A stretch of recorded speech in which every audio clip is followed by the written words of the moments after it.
Hello everybody, Toy Chelsea powering up for another storytime video for you today.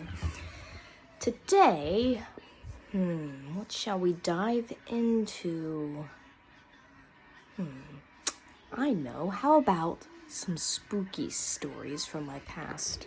Yes, it is well known. Or not really well known, but I guess for me it's well known. Paranormal.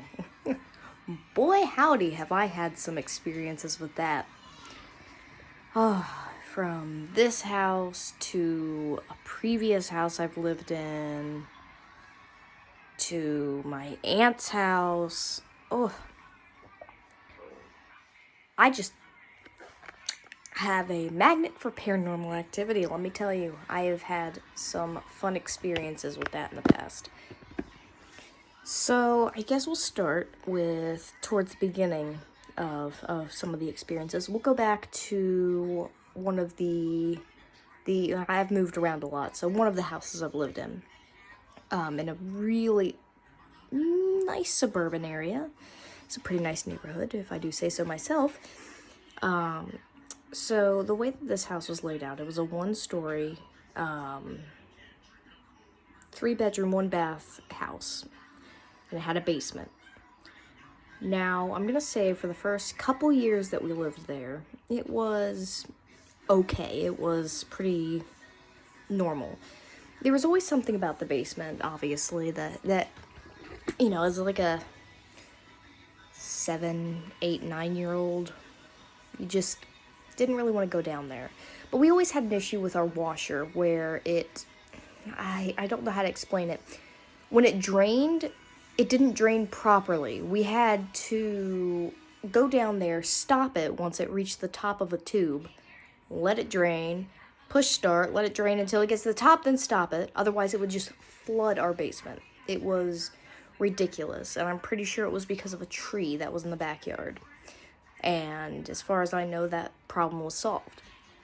But one night in particular, I swear I started getting, I don't want to say whispering, more of just sensation, feeling as though I wasn't necessarily alone in my room. And through this odd communicative state, I was able to learn that there was a spirit in the house named Sam. And Sam was a 10-year-old boy. And I don't remember how this happened. I remember how obviously all of this happened, but I don't recall how I was able to tell, but I was certain that he was 10 years old. And that was about it. That's all he really told me. But he was particularly present, but he always mentioned that there was another ghost in the house. He said that there was a red-haired girl in the house named Victoria. Now, I almost wanted to think that I may have made that up at one point. And I was like, I never hear anything of this Victoria, so maybe you just made an imaginary friend or what have you. Until one night I went down into the basement to do my normal chore of dealing with the washer. Sorry if you can hear that. My daughter's bouncing in her bouncer. And lo and behold, I'm turning around, getting ready to get up onto the dryer to sit on it. I see a pale, kind of translucent, red-haired girl sitting there. Turn around, don't think any of it, then it hits me. Turn back, she's gone. I say, nope, I'm out. Head back upstairs, and I refuse to go back in the basement for the next, 2 days without somebody down there. And now, that was really the only odd experience that happened in that house, besides knowing that there was a spirit there. I've always been super sensitive as far as I can tell. It's almost like, if I can explain it, it's almost like I have this mental image. When I feel an energy, I just know what they are. I can't push it any further than that. I just know. And it's really difficult to explain that, but I digress. Because in the house that I am in right now, this house is very active for the most part. It hasn't been active lately because I feel like the energy in this house is more of, ooh, let me do something. I like getting a reaction. And by this point, we just don't react because we're so used to shit happening. But I mean, for the first few years, it was pretty fucking active. Sorry for my language. But it started about 3 days when we moved in. We had a dog, a puppy at the time, and he's still here. We had his food sitting out by our front door, and all of a sudden, in the middle of the night, I was still up watching a movie because at that time I was an insomniac and couldn't really fall asleep that easily, and it was in the middle of summer, so all of a sudden we heard a crunch as though somebody stepped on a bag, and I was like, wonder what that was. Get up, take a peek out there. Nobody's awake. Everybody else is in their room. I'm like, well, that's weird. Only for my stepdad to come in and be like, hey, was that you? I was like, no, I thought it was one of you guys, but I didn't see anybody up. So yeah, we were just kind of like, that's weird. Oh well. But then stuff kept happening. And it kept getting a little bit more increased in nature. And I'm saving probably the most terrifying experience for last because, quite frankly, this one really got me. So, and I could actually show you exactly where stuff happened, even though the wall itself is no longer there. So,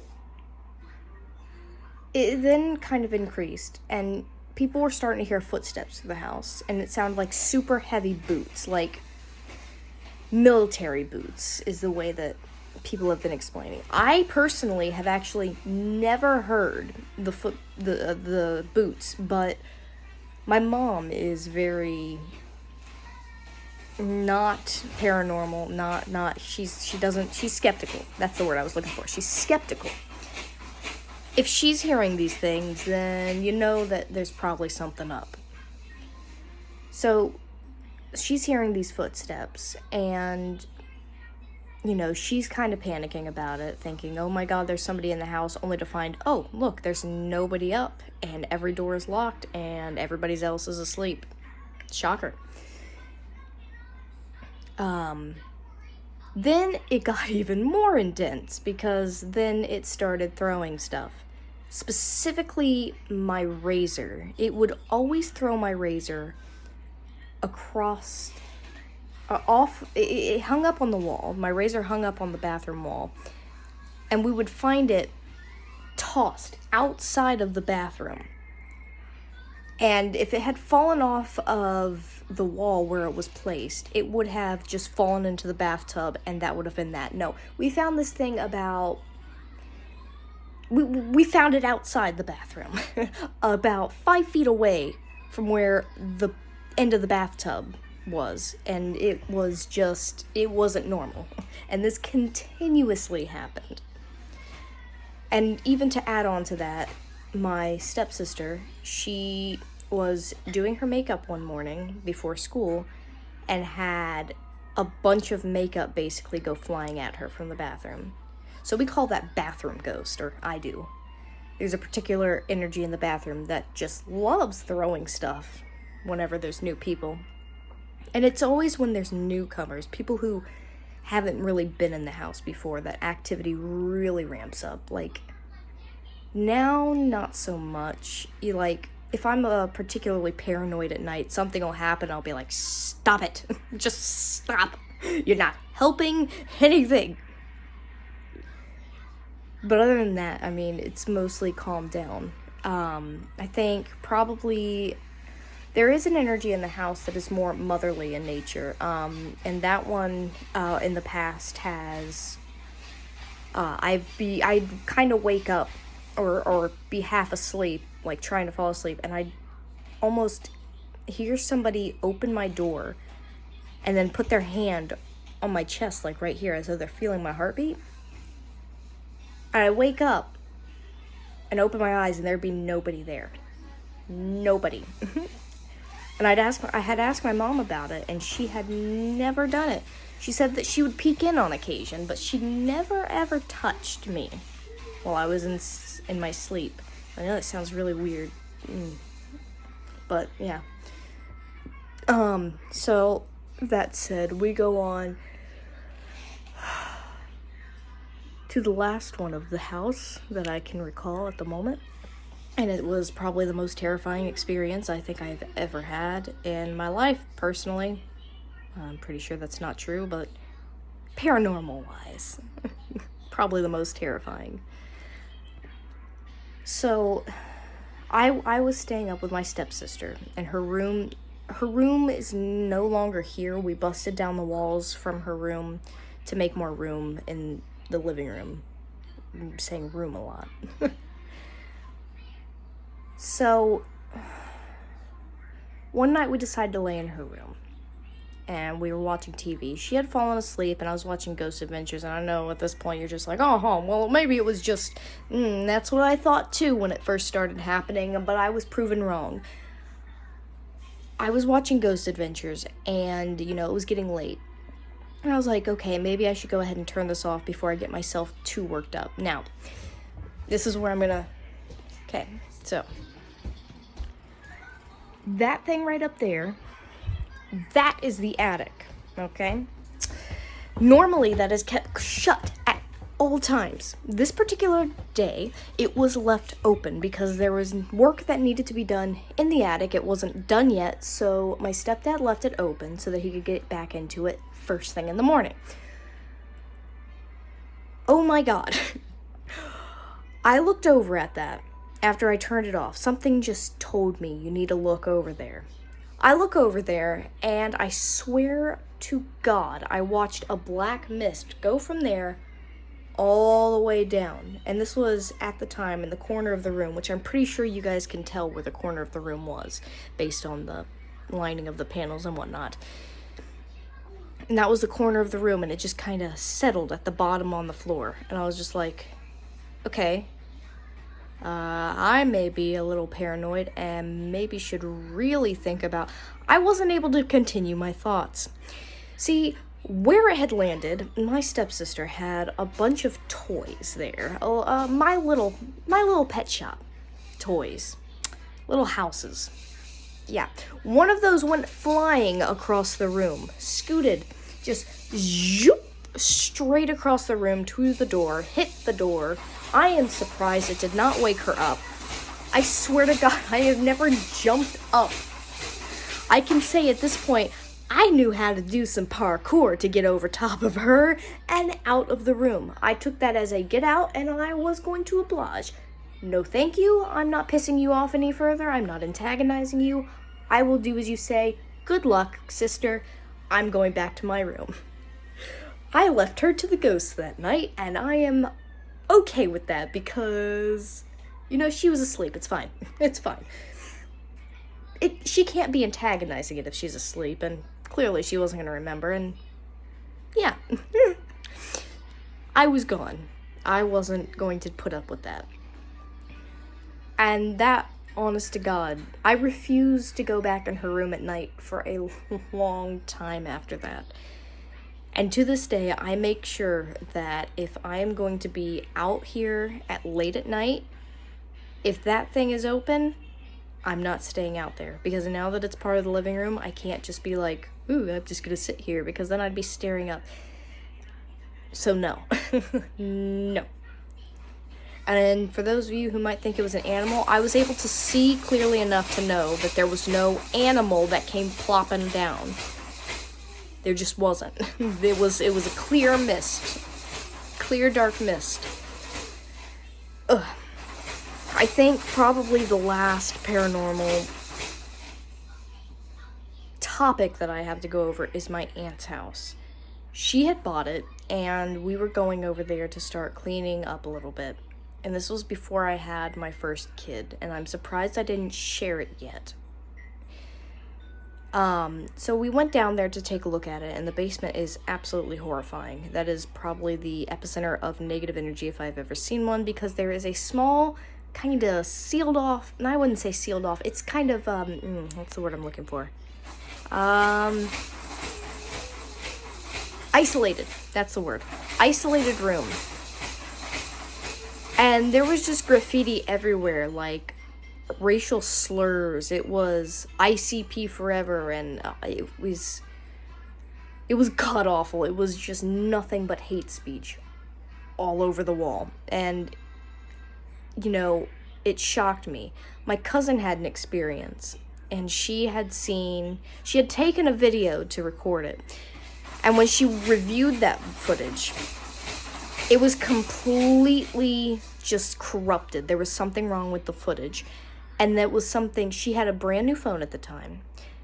All of her other videos never done anything like that, and had not done anything since that. She, obviously I can't show you, she deleted the video because she didn't want anything to do with it. She was like, no. She's just like, gonna get rid of that now. No cursed videos out there. And that's that. Now, you know, obviously we could sense that there was something there. We didn't know whether it was, you know, benign or malevolent until one day when I went over there, we went over there to just have a small little game night, and we were sitting there talking on her couch in the living room, and we were just discussing even the potential to just cleanse the energy of the house, you know, sage it. About 3 minutes after that, I suddenly felt a burning on my neck, like right here down to my collarbone. And I thought that was really weird because, you know, I've never felt a sensation like that before. It really hurt, too. It wasn't like when you hear about being scratched by spirits, a lot of people assume that it feels like if you get scratched really hard. It does not. It feels completely different. It's like an unholy burn. It's really hard to explain. That's how it felt. It's really hard to explain. You'd have to be scratched by a ghost to know how it feels to be scratched by a ghost. It's just one of those things. But I had my then husband check me, and there was a scratch. Let me get my hair out of the way. There's a scratch. Hair, move. Move. Going from like here down to here. And it was raised up, and the thing was, I didn't even scratch there. And if I did scratch there, I don't scratch myself hard enough to do something like that. You know, when you're going and scratching yourself, you don't just go, you know, you don't just scratch and then get one singular scratch line where you've scratched too hard. That just doesn't happen. So we were like, what the hell? And it's like, my aunt was almost defending it, like saying, oh, well, maybe we scared it. I don't think we scared it. I don't think a benign vehicle. Hi, Carver. Why are you out of your room?